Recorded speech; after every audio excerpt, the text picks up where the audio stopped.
Olá pessoal, muito bem-vindos ao PokerCast do grupo Super Poker. Eu sou o Guilherme Calil. Sou o Marcelo Lanza.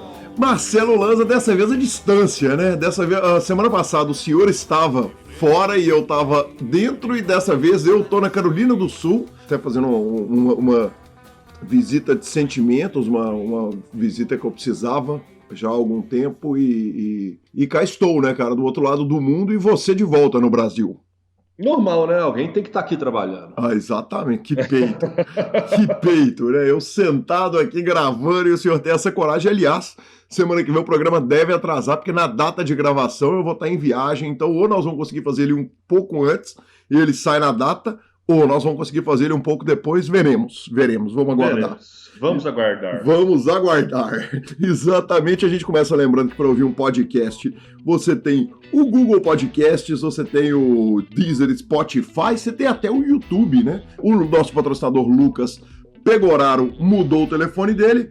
Nos indique, nos dê 5 estrelas, transacione suas fichas pelos Fichas.net. Perguntas, participações, sugestões, promoções e comentários em geral. O nosso e-mail é pokercast@gruposuperpoker.com.br, hashtag SuperPokerCast nas redes sociais, Instagram e Twitter, @GuiCalil e @LanzaMaia, senhor. Exatamente, o nosso grupo do Telegram é 31 97518 9609. Lá você pode mandar mensagem exclusiva para mim, como faz Bruno de Lauro de Freitas da Bahia, que essa semana me mandou me xingando, assim, porque eu sigo algumas pessoas divergentes da posição política dele, mas falou, eu fiquei de boa porque você segue o Vasco da Gama. Eu falei, cara, provavelmente se bobear eu sigo até o Cruzeiro, velho. Você ter notícia não tem que ter lado, não. Acho justo. E é bem importante ouvir ambos os lados para tomar as próprias conclusões. Exatamente, e temos nosso grupão do Telegram, que tá lá com quase 350 pessoas, bombando, cada dia melhor, cada dia mais só poker lá, né, professor? Exatamente, a turma lá gosta do joguinho, senhor. Lanzinha, eu passei perto do cassino do Tennessee, mas assim como o senhor, não cheguei lá para conhecer, não tive tempo, não tive condição, tava com outras pessoas e não tava perto o suficiente para ir lá conhecer, mas o senhor jogou essa semana. Eu joguei o Campeonato Mineiro, aquele torneio que a gente tem um carinho absurdo com ele. Fui lá naquele velho, aos 49,5 do segundo tempo, né? Fui no último dia, no último tiro, passamos pro dia 2 ali com o stack razoável, 20 e poucos bebê ali para divertir, e caímos como sempre, jogamos como nunca, caímos como sempre, ou jogamos como sempre, caímos como nunca, ou jogamos, é alguma coisa do tipo. Arrumou um dinheiro, ficou ITM, é isso? Não, fiquei não. Pegamos dama contra rei ali, standard. Mas Gabi acabou que Gabi caiu em 16º. Gabi caiu em 16º, arrumou um dinheirinho lá. Foi, então você fora do dinheiro, Gabi no dinheiro, deu uma lógica, né? Voltamos ao normal, senhor. Voltamos ao normal, vida que segue. Voltamos ao normal, vida que segue. Vida que segue. Vamos para nossas notícias? Bora diretamente para outro lado do planeta. O senhor está num lado, eu estou num, e essa notícia é de outro lado, porque tem brasileiro para tudo quanto é lado. A galera foi em peso mais uma vez. Acho que já está virando tradição, né? A turma já meio que se programa pro tão falado EPT Barcelona, senhor. Exato, daqui a pouco ele vira BSOP EPT Barcelona. BSOP Europa, é o EPT Barcelona. Oh, cara, que nome, velho, eu não podia dar, jamais poderia ter dado uma definição melhor do que o senhor deu, parabéns, exatamente.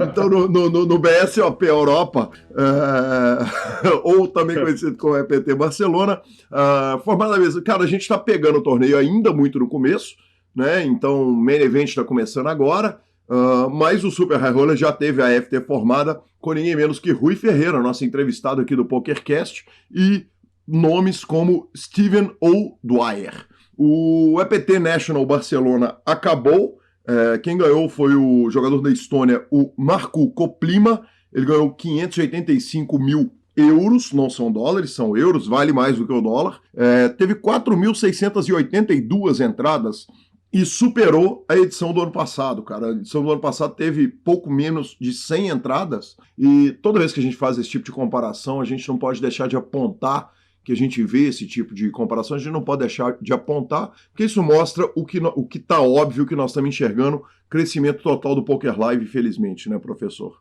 Felizmente, lembrando que nosso melhor brasileiro classificado foi o Alain Felipe, que é campeão nordestino de pôquer, que ficou na 88ª posição e puxou quase 6 mil euros, senhor. Exatamente, main event do o eventão cabuloso começando agora, então o que a gente torce é para que a brasileirada voe baixo e bote para quebrar, né? Exatamente, GL, a todos os brasileiros engatados em euro no BSAP Europa, vulgo EPT Barcelona. Exatamente, Lanzinha.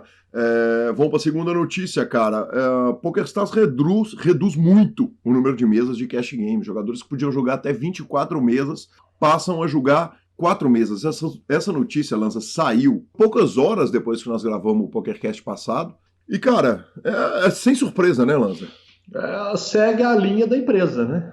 Ela segue a linha da empresa. Você limitar o grinder que estava jogando em 24 mesas para 4, você de alguma forma está protegendo o amador, que vai estar jogando uma mesinha ou 2 mesinhas. Cara, eu vou falar o quê? Tipo, a empresa está no caminho de proteção ao jogador amador, que eu concordo. E eu acho que eu concordo com isso também. O que pode acontecer é ela ter uma diminuição de rake, mas eu acho que ela acredita que, com o estudo que eles fizeram, que vai ter uma compensação nessa diminuição de rake com o aumento de recreativos jogando, né? Porque você deve entrar lá, aquela piranhada, né? Aquele monte de reg e matando os caras. Os caras estão lá nos Table Ninja da vida. Mas, então, eu concordo. É ruim para o profissional, mas eu acho que em médio prazo volta a ser bom para o mesmo. E tende a dar uma polarizada, né? O cara que jogava 24 mesas num limite um pouco mais baixo tende a subir um pouquinho esse limite também, né? Para jogar menos mesa com mais foco, talvez. Exatamente, professor. Eu gravei um mini podcast, porque a turma pediu a repercussão da notícia lá no grupo do Telegram. E aí quem está lá no grupo do Telegram tem vantagem, né? Aqui nós vamos comentar 1 minuto a notícia, lá eu comentei 4 minutos a notícia, e primeira impressão, assim, você no tapa, né, velho? Na hora que eu tive a notícia, eu falei, vou dar a impressão, pode ser que eu acorde amanhã achando outra coisa completamente diferente, mas eu acho que é isso. Acho que o PokerStars está trabalhando para trazer o poker pro jogo real, cara, porque o poker é, na verdade, é um jogador jogando menos jogos, né? Então, o que eu entendi que faria com o ecossistema é o seguinte, que você pega um cara que joga 24 mesas no limite, se ele só pode jogar 4 mesas, o que ele vai ter que fazer é o seguinte, ele vai ter que jogar mais caro para poder ganhar. Então ele vai ter que jogar melhor em mesas mais caras para poder manter o ganho em números absolutos dele. Então o que acontece? Você pega 30 grinders que jogam NL10, vai ter que jogar na NL25, NL50. Pega 30 grinders que jogam na NL25, ele vai ter que jogar na NL100. Então, você diminui aquele jogador que, de certa forma, ele faz mal para o ecossistema do poker, que é o cara que meio que anda de lado, ganha um pouquinho, mas joga num monte de mesa, e esse cara é o cara que destrói o recreativo, porque ele ocupa um monte de lugar na mesa. Enfim, cara, eu vou te falar que semana passada eu falei que eu concordava com o pool do Daniel Negrano, né, de apresentadores. Eu concordo muito mais com isso do que com o pool do Daniel Negrano, apesar de eu não achar má ideia as tuitadas polêmicas do Daniel, não. Cara, mas é isso, bicho, não tem muito o que falar, é o famoso segue o jogo, né, patrão? Exatamente, é isso mesmo, professor.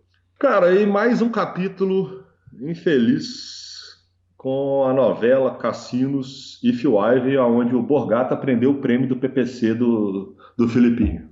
Cara, para resumir bem a notícia, o que aconteceu foi o seguinte, o Phil Ivey jogou o 50K Poker Players Championship, nós, a imprensa do mundo e os jogadores do mundo e o fã de poker, todos comemoramos a volta do Phil Ivey. E, cara, e aí o que acontece? Ele vai lá, arruma $124 mil, e o Borgata vai lá e prende a parada. O que tá fazendo com um dos maiores ídolos do nosso esporte e o maior ídolo de muitos de nós, jogadores de pôquer?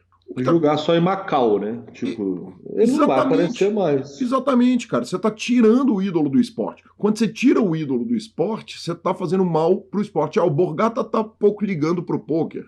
Quer dizer, os caras são do cassino e tal. Cara, deixa lá. O pôquer é uma parte importante da indústria dos jogos, que quem cuidou bem de pôquer teve retorno com o pôquer. Observe o Aria, que está lá com o estúdio do PokerGo lá dentro, fazendo jogo, acontecendo um monte de coisa lá no cassino. Observe o Bellagio, que tem o High Stakes Game dele, e isso é uma atração turística, isso bota pessoas dentro do cassino deles. Então, cara, é lamentável que os caras estejam fazendo isso, estejam maltratando o nosso ídolo assim. E o seguinte, cara, se tem um pepino, velho, pelo amor de Deus, resolve essa porra logo e deixa o cara voltar, porque ele é um monstro.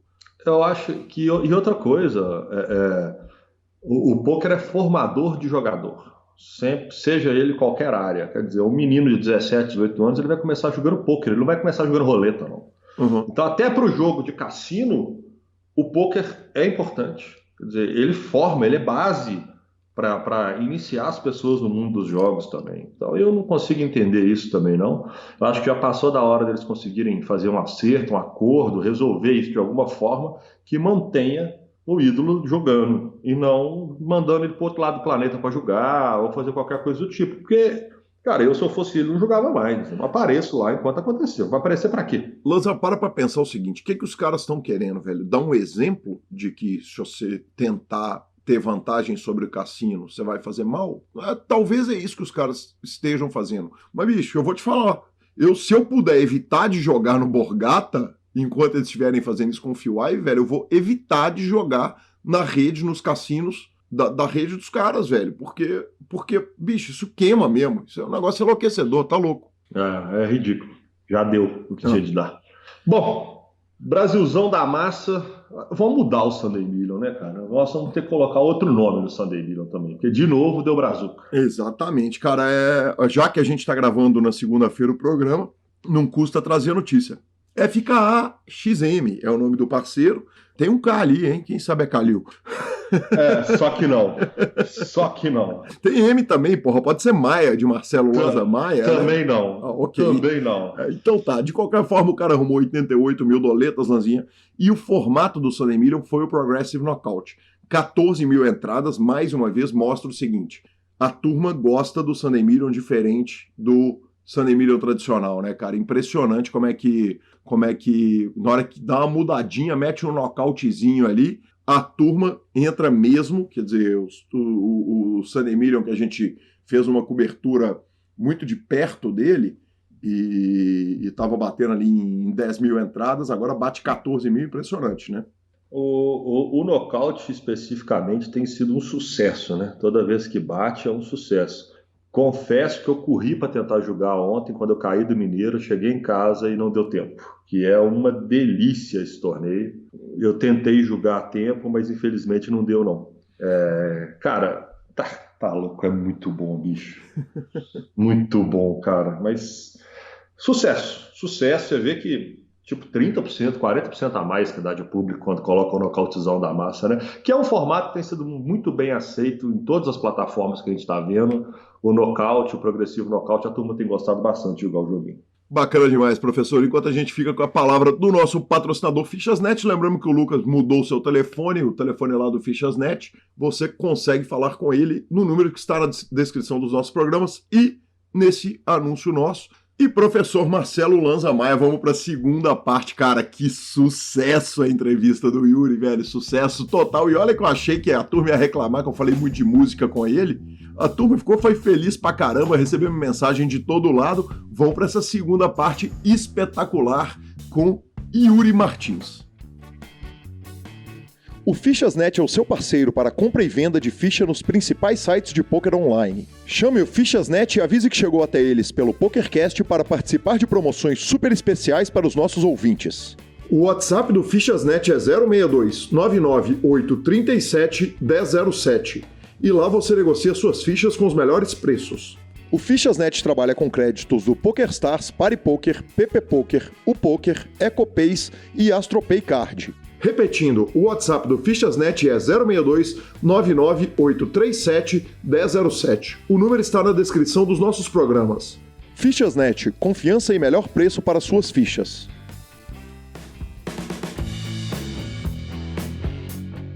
Yuri, vamos falar um pouquinho de Poker Live, cara.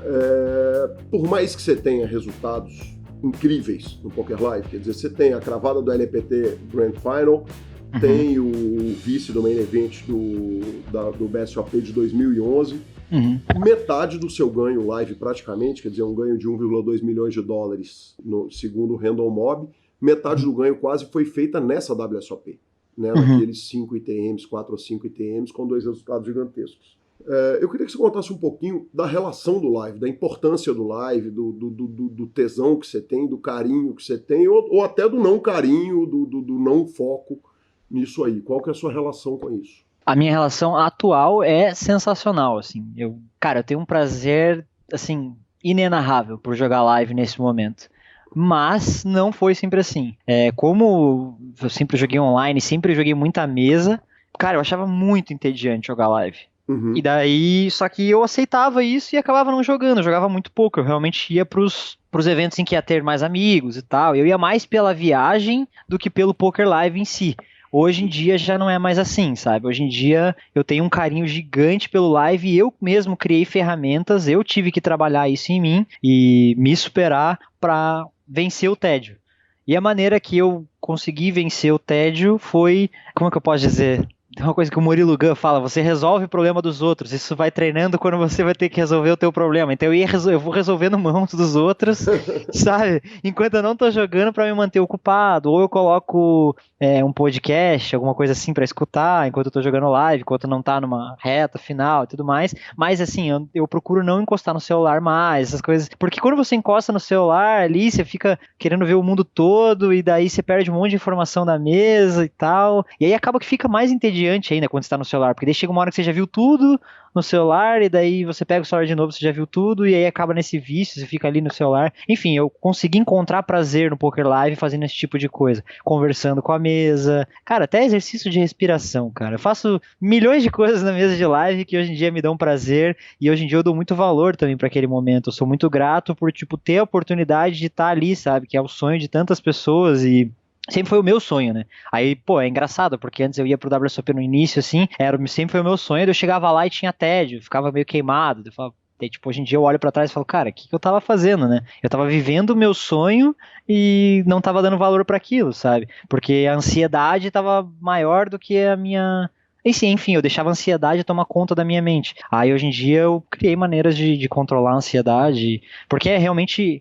É difícil, cara, você saber que você vai ficar 45 dias, você não sabe o que vai acontecer daqui 2 dias, daí você olha cada torneio com, 4 dias de duração, 2.000 pessoas, parece uma coisa muito distante, sabe, de você ganhar. Você fala, cara, um bracelete demora muito pra ganhar, é muita gente pela frente. Aí o que eu fiz pra deixar de ter esse pensamento e essa ansiedade foi subdividir tudo, assim, todos os meus dias, todas as metas. Então, assim, eu não pensava mais no tamanho do field, eu falava, cara, eu só tenho que chegar no próximo break.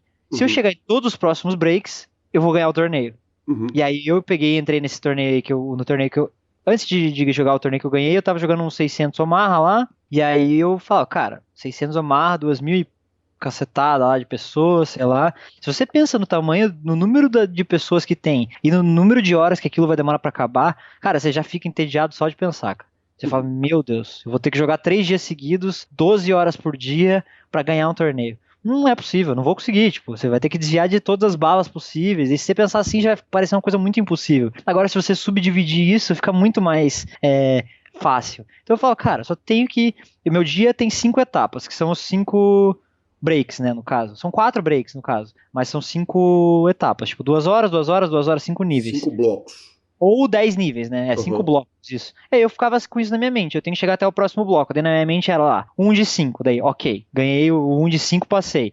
2 de 5, ok. 3 de 5, ok. E eu não pensava no torneio que eu ia jogar no dia seguinte, porque se eu pensava já me causava ansiedade, assim, já falava, puta, o torneio de amanhã vai ser mais massa que esse. Mas, cara, a questão é, se eu tivesse no dia 2 daquele torneio que eu tô, mesmo ele não sendo tão legal que no torneio do dia seguinte, já vai estar um torneio muito melhor em relação a dinheiro, porque o meu stack já vai valer muito mais dinheiro do que se eu entrasse com o stack inicial no torneio que é mais caro. Enfim, eu já vou estar numa retinha final, com chance de ganhar muito dinheiro. E aí eu comecei a pensar assim, cara, eu tô em Vegas, eu já vou ter que jogar todos os dias. Independente do torneio que eu vou jogar praticamente todos os dias. Então senta a bunda na cadeira e dá o melhor. Se o torneio é de 500, o torneio é de 5 mil, sabe? Tipo, eu vou ter que jogar igual. E eu fui pensando assim e as coisas ficaram muito mais leves. Então fica aí a dica pra quem tá escutando, faça isso, vai subdividindo as coisas. Até se você tá num time, por exemplo, ou não tá num time, tá num ferro lá. Tô numa fase ruim e tô perdendo 10k.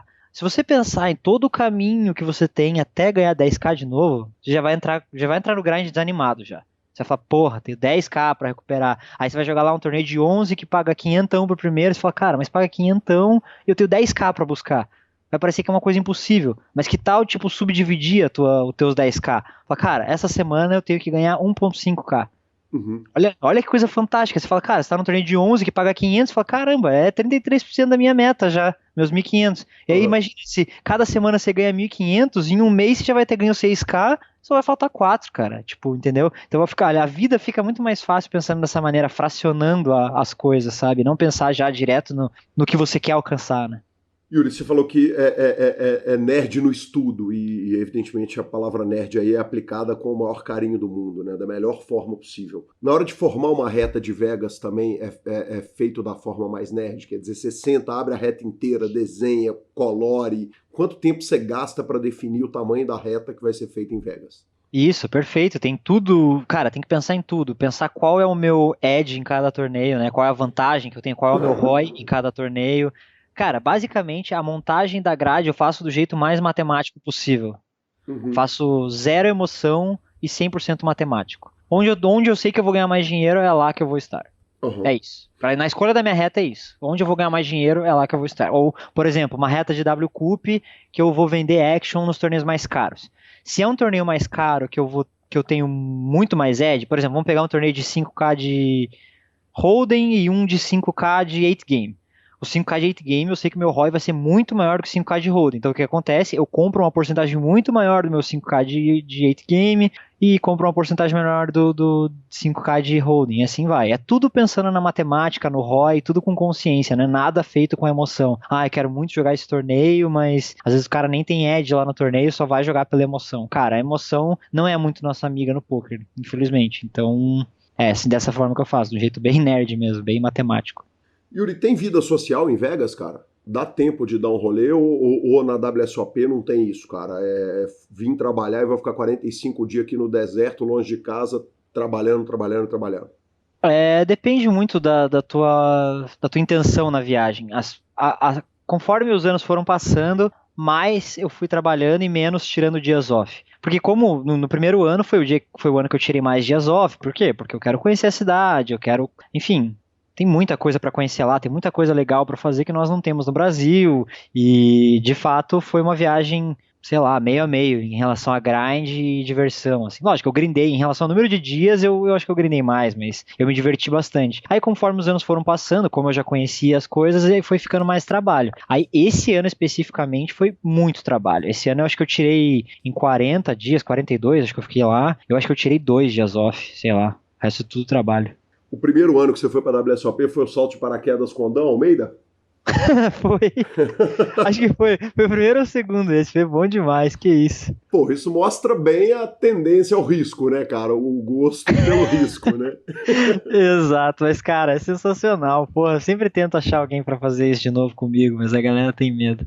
Poxa, esse é meu sonho, viu? Vou te falar que na minha próxima ida a Vegas, por algum motivo eu tenho a sensação que se eu saltar lá eu vou estar mais seguro do que por aqui. Talvez seja uma injustiça minha com todos os paraquedistas brasileiros.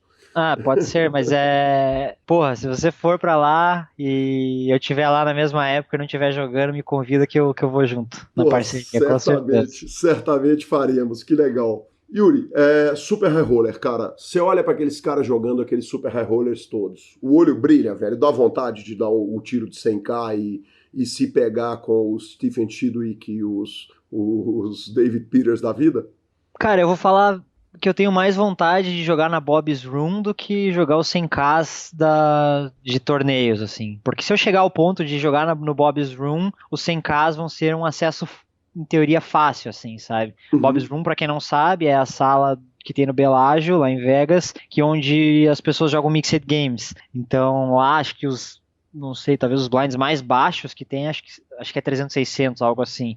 E aí eles chegam a jogar 3.000, 6.000 lá, tipo, uns stakes absurdos, em que os buy-ins de 100k de high roller ficam até pequenos, assim, porque acho que 100k é um pote lá, sabe? E eu acho que é algo que brilha mais ao meu olho. Não tô falando que não seria legal jogar o 100k, óbvio que seria incrível, né? Mas assim, em relação à meta assim, de vida, eu acho que eu tenho mais chegar lá do que mais nos nosebleeds ali do live do que nos torneios. E assim, os torneios seria muito legal, assim, nós que somos brasileiros temos essa desvantagem, assim, porque os caras que são alemães, por exemplo, lá, os europeus em geral, eles têm investidores muito grandes, que nós não temos acesso, assim, que nem eles. Então, a partir do momento que nós só não estamos lá, os brasileiros não estão lá, porque nós não temos investidores grandes o suficiente que nem os caras de lá, sabe? Investidores de fora do poker. É que lá eles têm, dentro do poker, tem uns caras específicos que jogam cash game muito caro que eles investem nos jogadores de torneio. Então, por exemplo, os alemães, eles jogam meio que para 2 grupos de investidores. Tem 2 grupos de jogadores de poker mesmo lá na Alemanha que investem nos jogadores de 100k, etc. Então, é muito mais fácil, né? É lógico, eu posso até ter acesso em algum momento a eles. Um dia eu conheci, inclusive, um deles em Vegas. Mas, assim, para jogar em Vegas, eles não compram action de brasileiro justamente porque nós pagamos 30% de imposto e tal. E os alemães não pagam nada, os ingleses também não. Mas, assim, quem sabe um dia eu consiga contato com eles para jogar no EPT, algo assim. Eu acho que isso é bem possível, inclusive, assim, daqui pouco tempo, assim. Porque, como eu falei, eu conheço até um deles e eu tenho alguns amigos, né, no geral, no poker que são também baqueado por eles, assim, então talvez seja algo que daqui pouco tempo isso aconteça nos EPTs. Yuri, Mixed Games, cara, você toca ali no Bob's Room, que Bob's Room, o 300, 600 deles é Texas Hold'em, né? Quando eles vão pros limits, é o que você falou, 3.000, 6.000 pra lá. Quando eu encostei minha barriga lá pra perguntar que jogo que tinha, era 1.500, 3.000, alguma coisa com nomes que você batia o olho assim. Você reconhecia muito mais jogadores do que não na mesa, né? É bizarro, é inacreditável. Tirando aquela action ali, tem dinheiro nos Mixed Games para ser ganho? Quer dizer, dá para se sustentar. Se você parar para pensar o seguinte, cara, agora eu sou jogador só de Mixed Games, vou largar, vou grindar cash, torneio, tudo que tem disponível. Tem dinheiro para ser ganho nos Mixed? Depende o quanto você precisa ganhar por mês, né? Porque assim, por exemplo, os limites que eu jogo hoje em dia na internet, a action é muito devagar mesmo, assim, quase não rola action. Então eu diria que assim, nos limites que eu jogo hoje em dia, jogar torneio é bem mais lucrativo do que jogar Mixed Games. Mas para quem mora em algum lugar, tipo Estados Unidos, que tem a action de Mixed Games, eu sei que na Inglaterra, também em Londres, tem um jogo privado de Mixed Games, que onde alguns caras que jogavam online comigo estão jogando lá, que daí dá, né? Mas assim, falando como brasileiro, não tem como. Não tem como viver, assim... É que depende, né? Quando você precisa de dinheiro pra viver, sabe? Porque se o cara jogar mais barato, daí eu acho que tem, assim. E depende se você considera PLO Mixed Games. Se o cara quer viver de PLO, com certeza tem como, né? Acho que todo mundo sabe. Mas eu digo dos Mixed Games Limit ali, já é bem mais difícil. Bem mais difícil. Não te brilha o olho, você que tem um edge gigante na WSOP. Porque aí tem uma coisa a respeito de Vegas, que é o seguinte, Vegas, fora da temporada da WSOP, o cash game de Mixed lá, ele é inexistente praticamente. Tem um joguinho ali no área, tem o jogo cara do Bellagio, mas tirou isso aí, raramente você vai ter action, são poucos os cassinos que vão ter. Durante a WSOP não te brilha o olho de você falar, cara, eu vou dar um tiro ali no cash, porque deve estar um sonho, claro que as estrelas estão lá, os profissionais estão lá, mas as estrelas também estão, não te dá esse brilho, ou você vai dar o tiro de cash e a gente que não fica sabendo. Teve um ano que eu fui praticamente só pra jogar cash, que foi o ano passado. Eu joguei bem menos torneios, eu devo ter jogado, tipo, sei lá, 12 torneios, algo assim. E aí eu jogava cash todos os dias, só que eu só jogava Omaha. E é bem, tipo, comparado com online, não vou falar que é super fácil quando você vai subindo de limite. Óbvio que tem jogadores muito competentes, mas se comparar com o field que nós jogamos online, não tem nem comparação, assim, sei lá, infinitas vezes mais fácil. Mas assim, os Mixed Games, todas as vezes que eu fui tentar jogar cash game lá, Mixed Games, Vegas tem isso, cara. Eles têm uns jogos que só jogam lá, sabe? Então, tipo, uns jogos assim, Super Stud, por exemplo.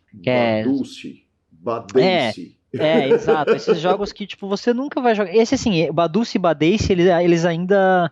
Enfim, são mais populares. Eles têm uns que não são nada populares. Tem, tipo, Draw Omaha, que é um jogo que é Omaha com Deuce to Seven. Uhum. Triple Draw. Tipo, então é um jogo de flop, mas é um jogo de draw também, sabe? Uhum. Cara, é muito louco, eles têm esses jogos assim. Daí, cara, como é que eu vou sentar lá no cash game caro se eu não sei nem a regra do jogo, sabe? Tipo, Uhum. e eles tinham alguns, assim. É difícil você encontrar o 8 game no formato original. Na verdade, não encontra, pra falar bem a verdade. É Uhum. zero mesas de 8 game no formato normal. Se tivesse, daí, pô, seria um prazer jogar. Onde eu sei que rola mesa de 8 game, eventualmente regular, é quando rola o Assimilions lá na Austrália. Aí eles jogam 400, 800, 8 game, mas tem cap bem grande no Hold'em e no Omaha, assim, pra não gerar potão. Os caras têm um pouco de preconceito ali contra o Hold'em com o Omaha, de perder potão e tal. E aí o cap é bem baixo, assim, enquanto você pode apostar ao máximo. Mas, enfim, não rola em nenhum lugar do mundo 8 game. É triste isso, mas...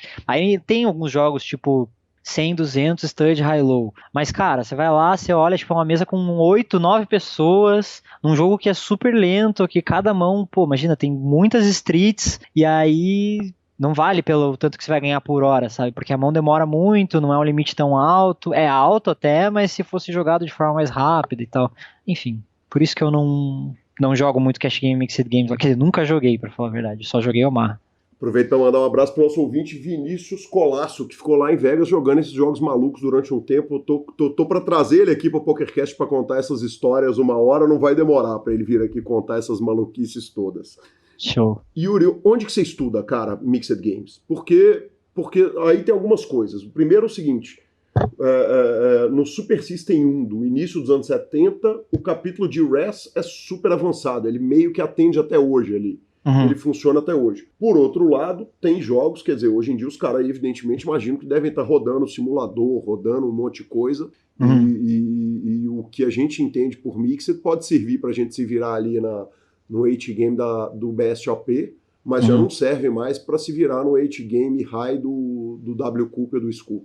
Onde Então, buscar essa informação? Algumas coisas, sinceramente, eu sou bem sincero com todo mundo que me pergunta, eu não tenho muito interesse em falar sobre alguns aspectos do 8-game, de onde eu consegui informação, afinal é algo que eu tive que correr atrás e pagar muito caro para conseguir. Uhum. Então, mas assim, o que eu recomendo é que você compre todos os programas e todos os cursos possíveis que você vê pela frente. Então tem o curso do Upswing, que é do Jay Lama, um cara muito bom. Daí você tem que comprar o Pro Poker Tools, que é uma ferramenta que você consegue calcular a equidade de todos os jogos praticamente, menos Deuce to Seven. E aí o que eu falei, cara, eu fui meio carudo, assim. Cheguei a conhecer alguns regulares que jogam muito caro, que já foram, inclusive, campeão de WSOP várias vezes, e cheguei e virei amigos dos caras, assim. Aí chegou um momento que eu falei, cara, me ensina aí, né? Uhum. E aí os caras, como eu falei, cobraram super caro. Por exemplo, Stud High Low, eu tive coach com, eu não sei, eu considero ele o melhor do mundo, esse cara que me deu coaching, e ele cobrava bem caro, assim, ele cobrou tipo 450, $500 por hora pra me ensinar. Era algo absurdo, assim, era muito caro.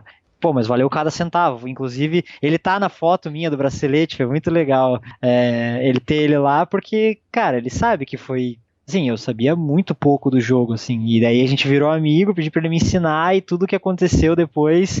Tudo que eu aprendi foi com ele, assim, basicamente, sabe? E aí outra coisa que eu uso também são os solvers, né? Tipo, em todos os jogos que tem solver disponível, eu tô lá, assim, eu uso todos, faço simulação bastante para entender da teoria, e aí depois eu entendo como que eu posso desviar da teoria para explorar os jogadores. Então, PioSolver, Monker Solver, etc. Quais jogos tem solver? Ou, talvez a pergunta melhor seja quais não tem. Mas... Aí você me complica em alguns. aí é uma parte que eu prefiro não. Que eu falo que eu não tenho muito interesse em falar, porque daí seria. Sem problema nenhum. Porque a competição nesses jogos é muito grande, né? Então, assim, e o field é muito restrito, assim, também. Eu jogo contra, sei lá, 4 caras, enfim, jogo contra pouquíssimos caras. Então, de qualquer forma, eu prefiro se eles não estão usando, eu prefiro que a informação nunca vaze, porque aí eu vou ter vantagem contra eles, e enfim. Então é algo que, não sei, se alguém achar que isso é, sei lá, meio babaca da minha parte, me perdoe, mas... Cara, no esporte de competição, para um ganhar, o outro tem que perder, não tem nenhum constrangimento com relação a isso. Sim. Yuri, uma história que o Léo também me conta é que lá na Austrália, a reta de domingo acontecia na segunda de manhã. né? Que o horário é completamente catrupiado, bizarro, e eu vou querer que você me conte um pouquinho da história da Austrália. E, cara, não vai dar nem para fazer a pauta toda e já vai ficar o convite para a próxima entrevista, porque daqui a meia hora nós vamos ter que encerrar ela, não tem jeito. Senão Beleza. fica infinito o negócio. Mas ele contava o seguinte, cara, que ele se matava para acordar, para conseguir jogar, e aí um dia ele descobriu que não só você estava acordado na hora que ele acordava, como você já tinha acordado uma hora antes, tomado o seu café, feito uma hora do método De Rose ali, e se preparado de todas as formas, e você estava zen e preparado para jogar. Você tá no De Rose ainda? Eu pratico já há 6 anos, por aí. Puta, eu perdi as contas de tanto tempo que faz, cara. Acho que são 6 anos, não tenho certeza. E eu pratico sim, eu acho que me faz muito bem, assim, ter uma relação muito, muito perfeita com o poker, assim. Tá, em vários pontos, assim, até, sei lá, em relação a administrar as emoções, até na parte da resiliência, assim mesmo, você conseguir passar por coisas, porque o que acontece é que quando você, na prática, nós lapidamos muito em relação ao corpo em si, e daí a gente passa por um certo desconforto para gerar algo maior, assim, uma resiliência na nossa mente e tal, e é muito legal isso. Tipo, tem uma relação muito boa com o poker. E sobre o que o Léo falou, de fato, era a session eu começava 3 ou 4 da manhã, 4 da manhã geralmente, da segunda-feira, né, de domingo pra segunda. Mas o pior não era nem isso, cara, o pior era quando tinha Scoop e WCoop, que aí eu dormia meio-dia, acordava às 6, 7 da noite, e daí eu começava a jogar tipo 11, meia-noite por aí. Cara, isso era horrível. Porque assim, imagina você tá num fuso horário normal, dormindo de noite, acordando de dia, como qualquer pessoa. Aí do nada você tem que inverter, assim. Você tem que virar um morcego, sabe? Tipo, ficar acordado de noite e dormir de dia. Cara, era horrível isso. A qualidade do sono era péssima. Bom, você dormia com... Cara, e eu vacilava. Tem essas máscaras, assim, eu não colocava máscara, cara, bem burro. Tipo, eu dormia com aquela... Lógico, eu fechava todas as cortinas, mas fica uma claridade meio desconfortável, de barulho de carro. Porra, essa época de série, assim, era muito tensa. E rolava... Eu joguei bem menos torneio na Austrália justamente por esse motivo, assim, sabe? Eu jogava só os domingos, praticamente. Os outros dias eu jogava cash. Mas pro cash, por curiosidade, era bom até. Porque daí eu pegava o field da madrugada aqui do Brasil. Então era um field meio maluco, assim, sabe? Tipo, jogar de madrugada geralmente é muito bom. E lá, pra mim, eu tava... Tipo, era de tarde, eu tava lá clean, fresh, com a cabeça perfeita e os caras jogando de madrugada. Então, nesse ponto do cash game foi bem bom pra mim. Tanto que foi o ano que eu fiz o desafio de fazer R$1 milhão lá em um ano, e os 3 primeiros meses foram absurdos, que eram os meses que eu tava lá, né? Depois eu tive que voltar pro Brasil e acabei, enfim, ocorreram muitas mudanças na minha vida, e daí eu acabei não indo tão bem depois, e não alcancei Me conta do desafio, que eu não soube do desafio, eu tô sabendo agora. Eu fiz um desafio público, que eu ia fazer R$1 milhão em um ano jogando poker. E aí eu postei no YouTube e tal, e aí em 3 meses eu consegui metade do desafio já, grindando a maior parte cash game e tal. Eu comecei a subir para os high stakes, cash game, mixed games e Omaha, e torneio aos domingos. Daí foi muito rápido, quando eu consegui em 3 meses chegar à metade do desafio, eu falei, pô, tá tudo encaminhado, legal. E aí recebi a notícia que o poker ia acabar na Austrália, né? O poker online ia ser proibido na Austrália, foi bem nessa época. Caramba, cara, você tinha programado, tinha mudado pra lá, qual que era o plano? Quanto tempo você ia ficar? O meu visto era até 2019, até esse ano, então eu não sei quanto tempo eu ia ficar, se eu ia ficar até 2019, se eu ia ficar mais ou não, porque não sei, né, faz tempo que isso já aconteceu, 2 anos e pouco, eu não sei como seria a minha vida, mas a intenção era ficar pelo menos até 2019, até pelo menos esse ano. E aí aconteceu isso, daí... Como eu tava indo muito bem, eu me dei ao luxo de tirar... É que assim, eu queria já fazer uma viagem pra Ásia, como era ali perto e tal, fazer tipo Tailândia, Indonésia, essas coisas assim. Mas daí, como aconteceu isso do nada, eu falei, né, pra minha noiva, eu falei, pô, a gente vai ter que ir embora pro Brasil, né, de novo, mas antes eu quero fazer essa viagem, tipo, mas eu tava no meio do desafio, no meio do ano em que eu me propus a fazer o desafio, mas como eu tinha ido muito bem, eu falei, vamos fazer uma viagem de 1 mês então, e daí eu fico sem jogar, e aí quando eu voltar, nós íamos chegar no Brasil 2 dias antes de começar o Scoop daí. Só que, pô, daí foi um desastre, né, cara, tipo, a viagem foi animal, nós visitamos Tailândia, Indonésia, Vietnã, e foi uma viagem incrível, assim, foi, porra, sem palavras. E aí, quando nós voltamos pro Brasil, tinha a questão do fuso horário, daí, tipo, já começou 2 dias depois o Scoop, eu voltei pro Brasil, tava frio pra caramba, eu voltei pra Curitiba, pra casa dos meus pais, tava muito frio lá, e nossa, eu fiquei doente, foi horrível. Daí, tipo, eu perdi muito dinheiro no Scoop, lógico que todas essas mudanças tiveram impacto muito grande na minha vida.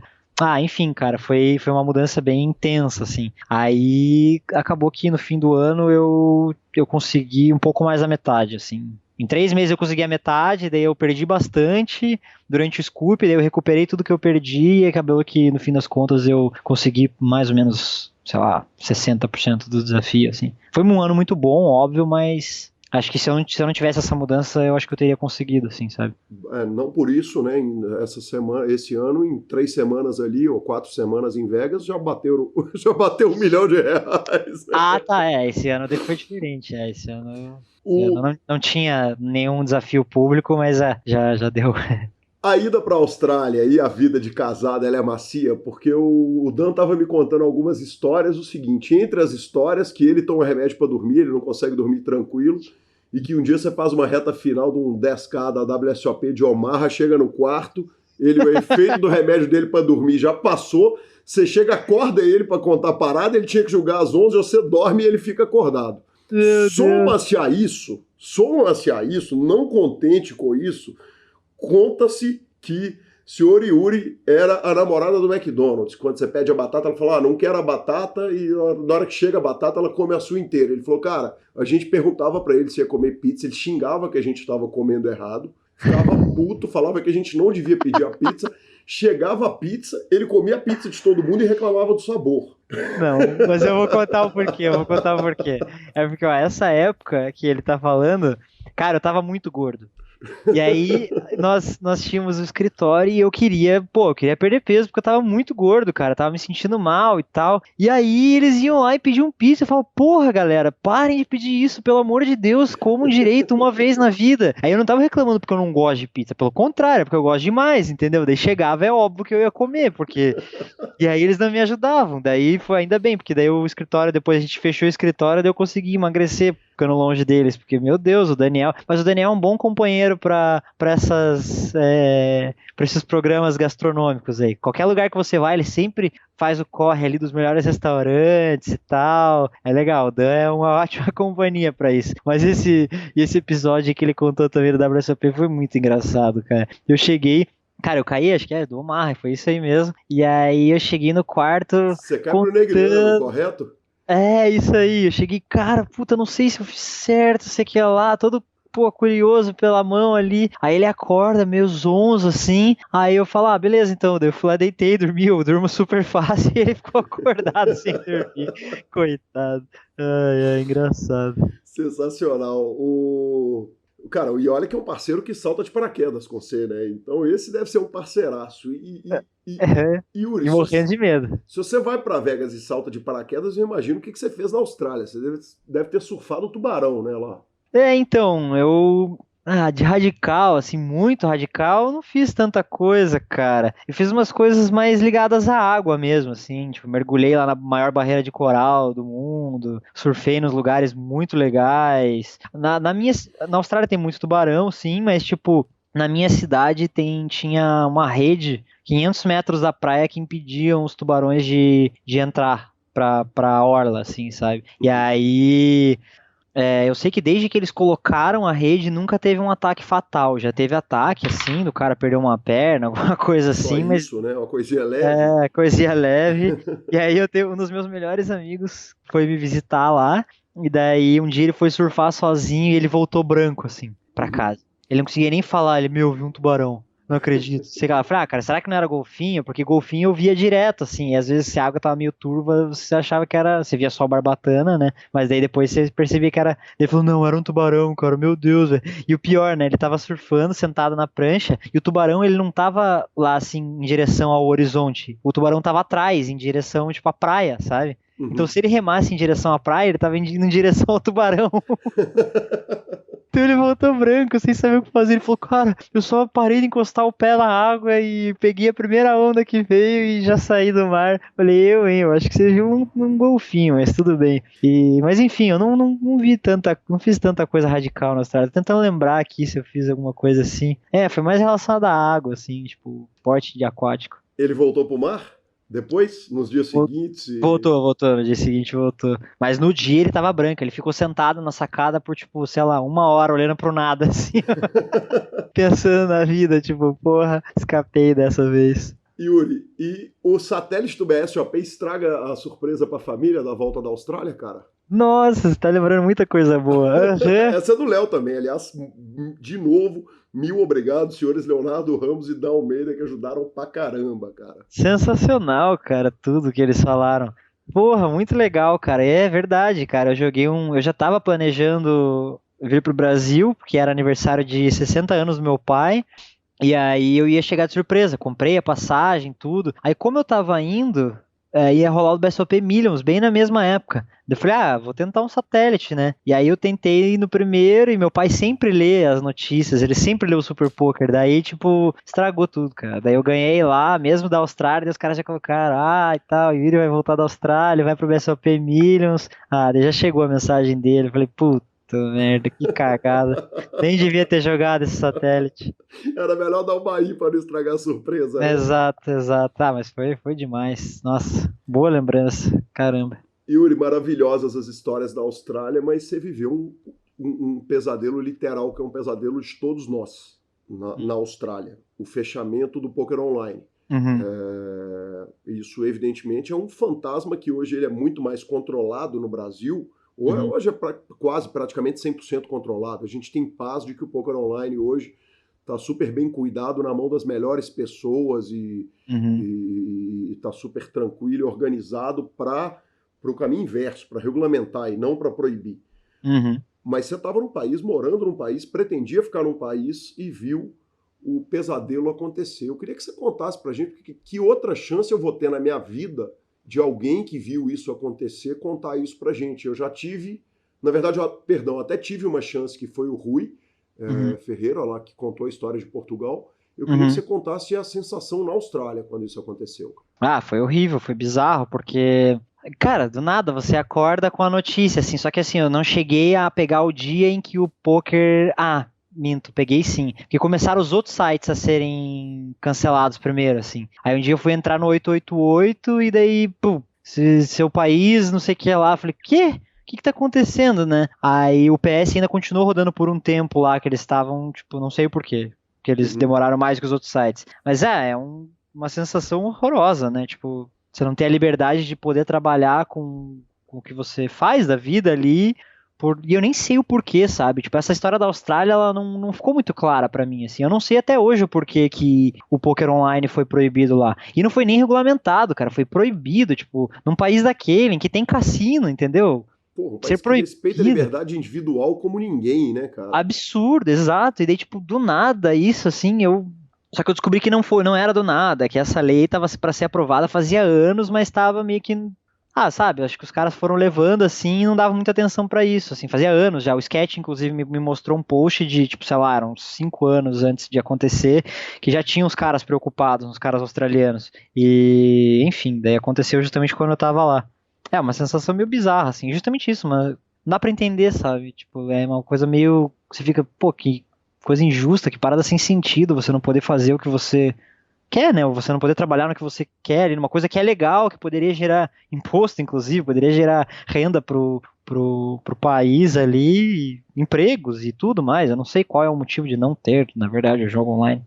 Perfeito. O Daniel Negrano, semana passada, ou semana retrasada, acho que no programa da semana passada nós tivemos essa discussão aqui no PokerCast. Para quem está ouvindo agora, no momento que a gravação sai, já deve ter 3 ou 4 semanas, dizendo o seguinte: VPN, na minha opinião, não é roubar no jogo. Não é. Quem está fazendo VPN não está prejudicando, e não devia ser o PokerStars que devia se preocupar com isso. Quem devia se preocupar com isso são os governos de cada país. Você tem opinião formada a respeito do assunto? Chegou a ouvir falar da discussão? Eu cheguei a ouvir, mas eu não pensei sobre o assunto, e acho que o argumento dele, eu sempre gosto de entender os dois lados, sabe? Eu queria entender o outro lado, assim, uma pessoa inteligente do outro lado conversando sobre o mesmo assunto, assim. Eu não parei para refletir, por isso que eu acho que eu não...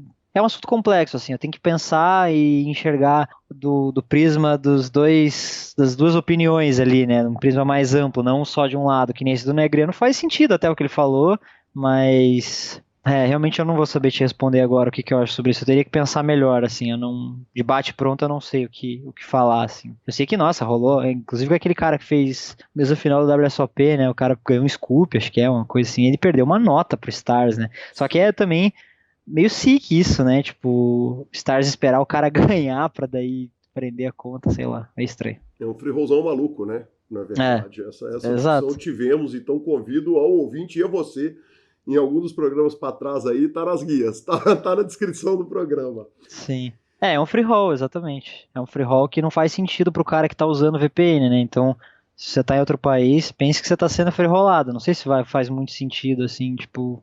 É que não sei também, né, cara?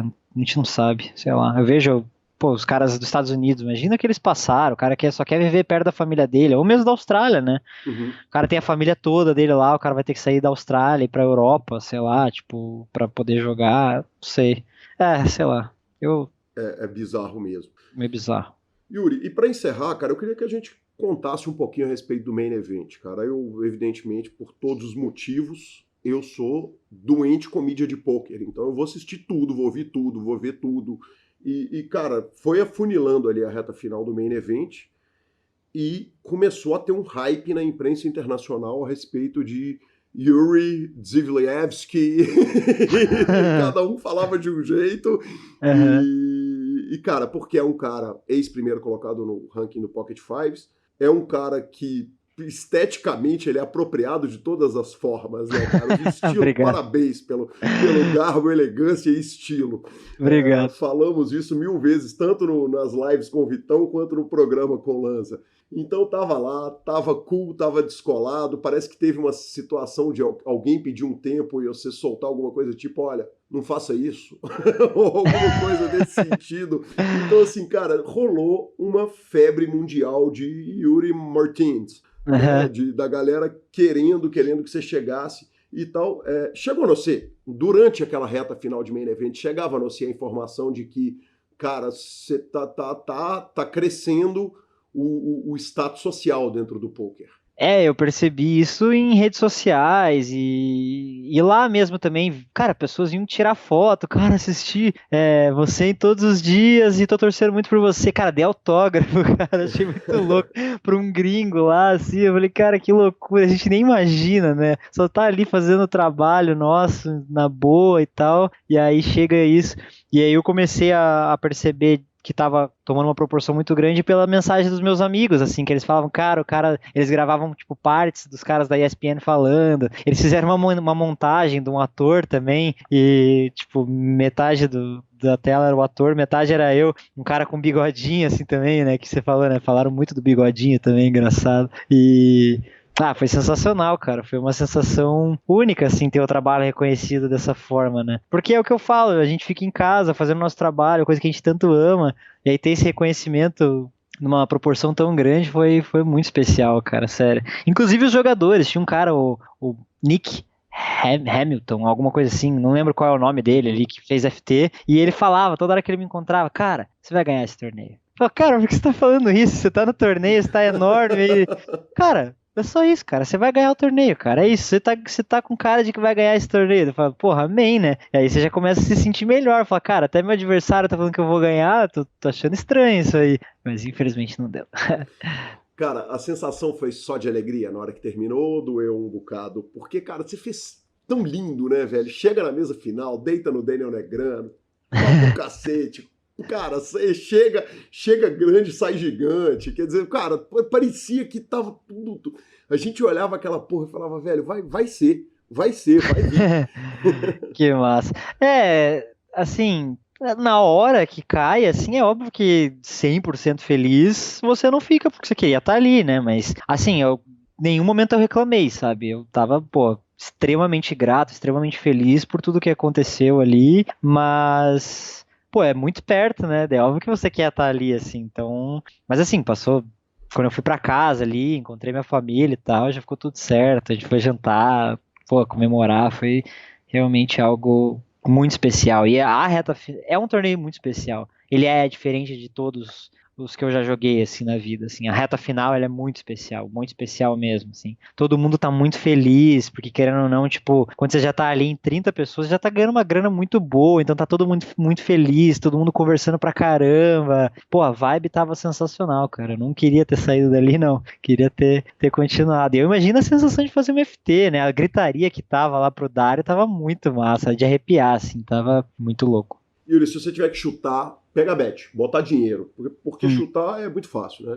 Vão chutar aqui ano que vem, porque isso é o que eu quero e o que você quer. Mas se você tiver que chutar quando que o Brasil faz outro July 9 ou August 9, né? Ali, a outra mesa final de WSOP, botar dinheiro no over-under, quantos anos você daria para o Brasil fazer outra? É que assim, ó, você tá falando de betar conscientemente. Se for com o coração. Se for com o coração, é ano que vem. Exatamente. Exatamente. É a pode ser. Europe. Exato. Mas sem o coração, eu betaria 3 anos. Bacana demais. Yuri, cara, quase 2 horas de conversa, que conversa sensacional. Preciso admitir o seguinte, uma entrevista que me deixa nervoso, por 2 motivos. O primeiro é que eu tinha que ter te entrevistado lá em 2008. Você já era o menino prodígio para ser entrevistado em 2008, então essa entrevista está 12 anos atrasada. A segunda coisa é o seguinte, cara, é tanta expectativa que eu crio a respeito da entrevista e conseguir bater essas 2 horas de papo com você e terminar com a sensação de que foi tudo fantástico e foi um papo delicioso. Cara, obrigado por tudo, que do caralho, que legal, velho.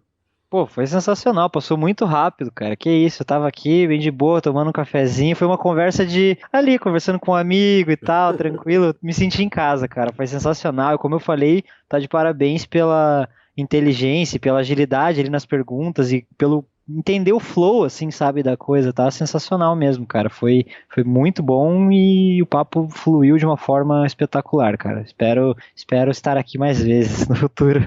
Estará, com certeza. Ouça a entrevista do Diego, que também foi sensacional. Com certeza. E cara, aproveite a runada, né? O PokerCast runa. Quando você chegou na reta final, a gente tinha te citado, eu te contei isso antes da gente começar a gravar. Deixa eu só falar pro ouvinte que não pegou isso. Na entrevista com o Diego, que é antes de Vegas, ele inclusive fala comigo que ele não vai a Vegas, ele acaba ganhando um satélite indo. É verdade. E eu virei e falei, cara, eu no ar, eu falei, eu já te peço a ajuda para fazer a entrevista do Yuri. Aí você vai lá, faz a reta inteira, a gente tem a brincadeira de que o PokerCast regula a conta e fala aí, ó, o malandro fez 2 retas final, bracelete, etc e tal. Claro, foi citado aqui. Então que você aproveite a nova citação e a entrevista para dar outra runada maravilhosa, cara. Show de bola. Depois do WCUP a gente volta então com o título de Player of the Year. Que tal? Aí já é Insta, já vão sentar de novo e já vão contar o resto das histórias todas, tá bom? Fechado, cara. Valeu, muito Yuri, bom. obrigado pelo carinho, cara. Tudo de bom. Valeu. Obrigado pra você também. Valeu. Um abraço.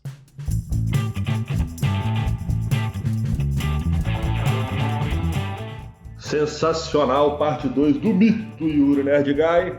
E agora vamos direto para os nossos tweets, vovô. Exatamente, Marcelo Lanza Maia. Cara, alguém tweetou o seguinte, tweetou pro @thinkingpoker o seguinte: eu li o livro e perdi na minha primeira sessão. Como faz para ser ressarcido?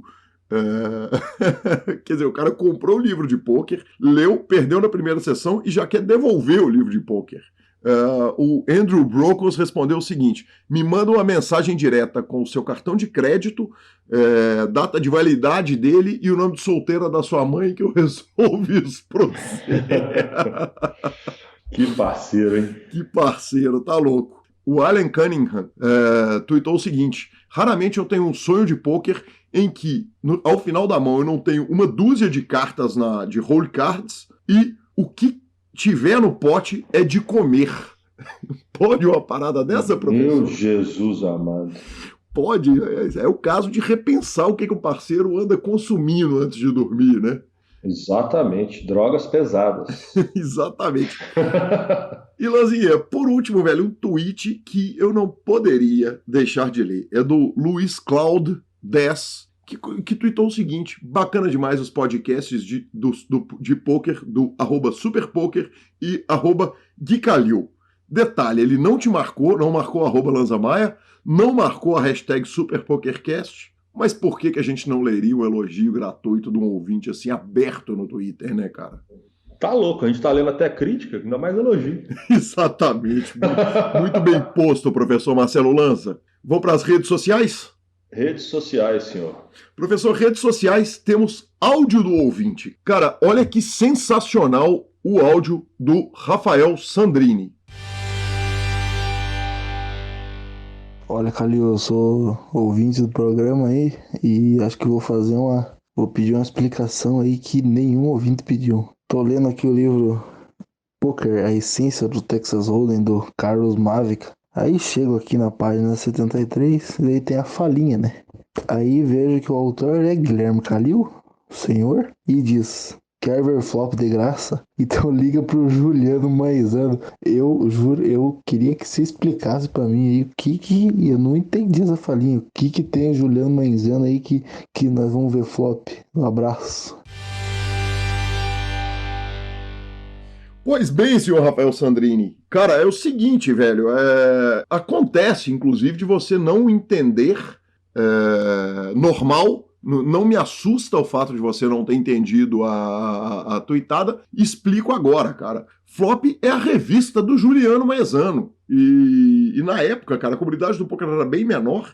Então, a frase que ele colocou, esse livro do Mavic é sensacional. Ele tem uma seção de falinhas. E as falinhas são todas assinadas. Tem 2 falinhas minhas. Ele ainda faz uma referência carinhosa ao PokerCast, que estava começando lá na época. E ele colocou essa frase: quer ver flop grátis? Liga pro Juliano Maizano. Juliano Maizano é o fundador da revista Flop. Então é isso, tá aí a explicação para todo mundo que ler e não entender a frase. Muito obrigado, valeu demais pela mensagem de voz. Sensacional, senhor. O senhor é muito velho, então os ouvintes mais novos têm mais dificuldade com essas coisas. Falou jovenzão, né? Perto do senhor eu sou um bebê. Perfeito. Ok. Durma com esse barulho, Guilherme Calil. Nós temos comentários do YouTube, né, cara? Temos comentários no YouTube. O Diogo Rafael 2. Não, o Diogo Rafael comentou: muita gente boa, chame o Matias ou o Fernando Grou, ou o Grouzão da massa. Não, e o João Matias, né, velho? Tá louco. E o João Matias, é verdade. Como não? Então, ambos estão super na minha lista. Aliás, o Grou já foi até convidado, né? Eu falei: ô Grou, preciso falar com você, cara. Fizemos uma entrevista com isso, quero falar com você. Então ele virou e falou: porra, mas eu aposentei. Eu falei: tá bom. Ok, então tá bom. Então tá. Nós estamos vendo o resultado da aposentadoria da turminha. Passo amanhã, nesse caso, né? E o Rodrigo Bezerra, cara, falou o seguinte: salve turma, grande entrevista. E que homem, hein? No próximo episódio põe a foto do bigode. Então fica aí o pedido do Rodrigo Bezerra, cara, para que no próximo episódio saia a foto do Yuri com o bigodão lá da WSOP. Eu não sei se a gente tem foto oficial dele com o bigode sentado, mas se for possível, eu tenho certeza que o nosso Vini Oliver vai atender o ouvinte. Provavelmente, né? Com aquele bigode maravilhoso que enlouqueceu os narradores da ESPN americana. E toda a mídia mundial também. Bora finalização? Bora finalização, professor. Superpoker.com.br, tudo sobre poker no Brasil e no mundo. Onde tem poker, o Super Poker está. Na aba de clubes você tem a guia de clubes do Brasil, onde jogar agenda diárias de torneio. Na aba de vídeos e no YouTube você tem transmissões ao vivo dos maiores torneios do mundo, análises técnicas, programas de humor, entrevistas icônicas, o PokerCast e mais. O mito sensacional, fantástico Gabriel Grilo está no EPT Barcelona e tá lá fazendo uma cobertura, então pode ter certeza que vai ter muita coisa legal pra caramba no canal de vídeos do Super Poker, revistaflop.com.br, a sua revista de poker há mais de uma década contando as grandes histórias do poker. Assine já, ela que foi fundada por Juliano Maizano, e mibilisca.com, cobertura mão a mão de torneios de poker pelo Brasil. Acompanhe Dica Cultural Marcelo Lanza. Eu não vi muita coisa essa semana não, porque eu também estava voltando de viagem e já voltei mais engatado, mas eu vou comentar 2 notícias. Uma que foi anunciada finalmente a continuação do Pantera Negra para 2020, começo de 2020. A gente ainda não sabe a linha que eles vão adotar depois pós-Vingadores Ultimato, mas muito bom saber que a Marvel continua na linha de valorização ainda daqueles filmes que nós tanto gostamos.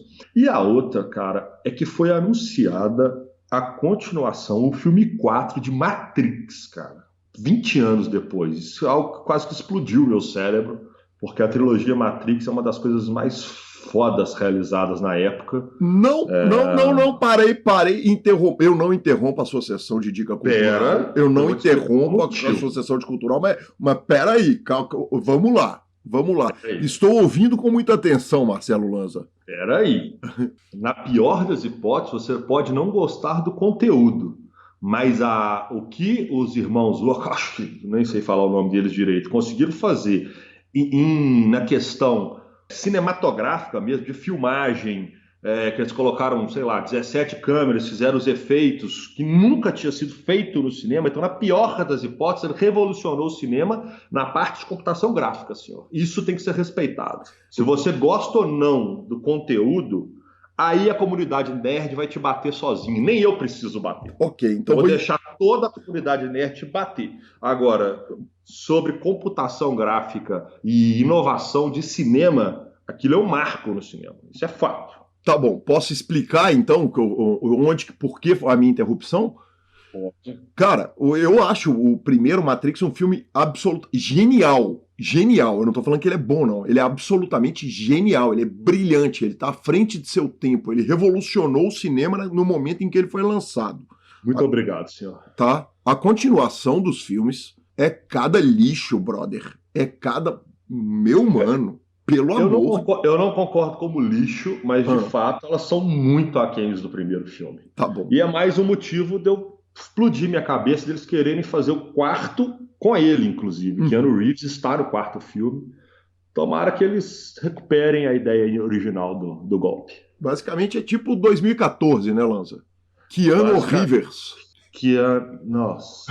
Desculpa, velho, desculpa. Vamos para a sua dica cultural? Vamos para a minha dica cultural. Cara, olha, primeiro, eu tenho um aviso para Marcelo Lanza Maia. Descobri que o Amazon Prime vai gravar O Senhor dos Anéis em diversos episódios, seguindo o que o Tolkien escreveu à risca.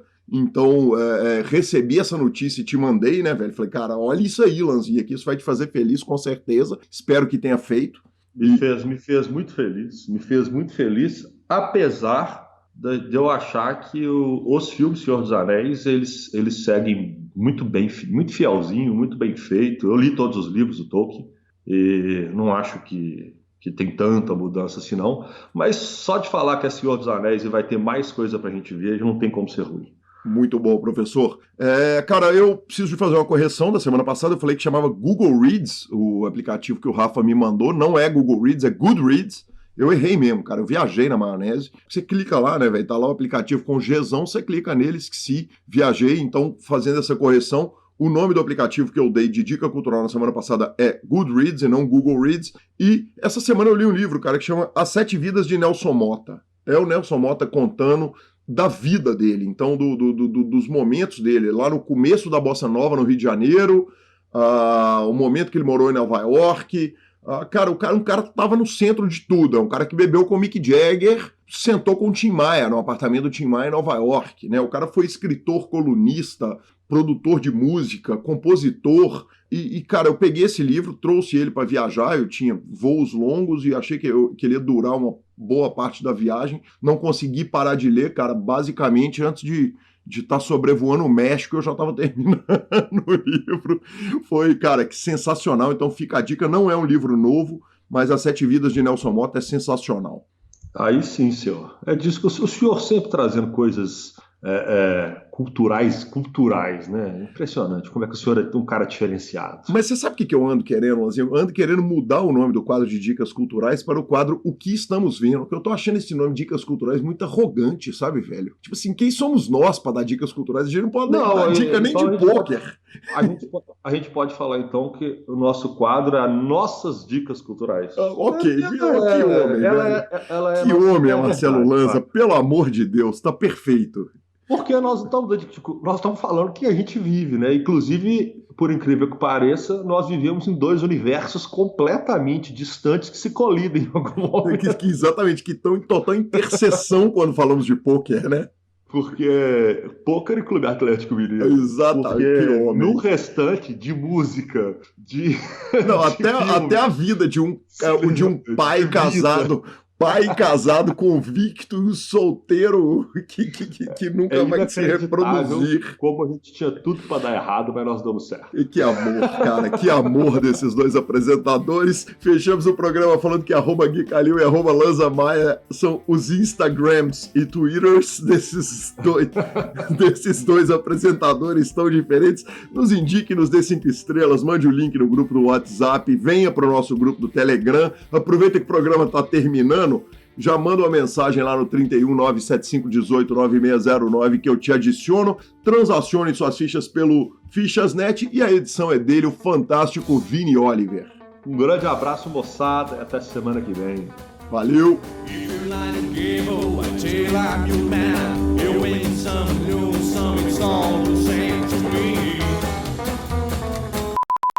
Olá, pessoal, muito bem-vindos ao PokerCast. Eu sou o Guilherme Calil. Quase sem voz pelo jeito, e eu sou o Marcelo Lanza. Velho, eu não tô sem voz, cara, desculpa. Vamos lá, vamos de novo. E no final que eu não tenho uma dúzia de roll cards, perdão.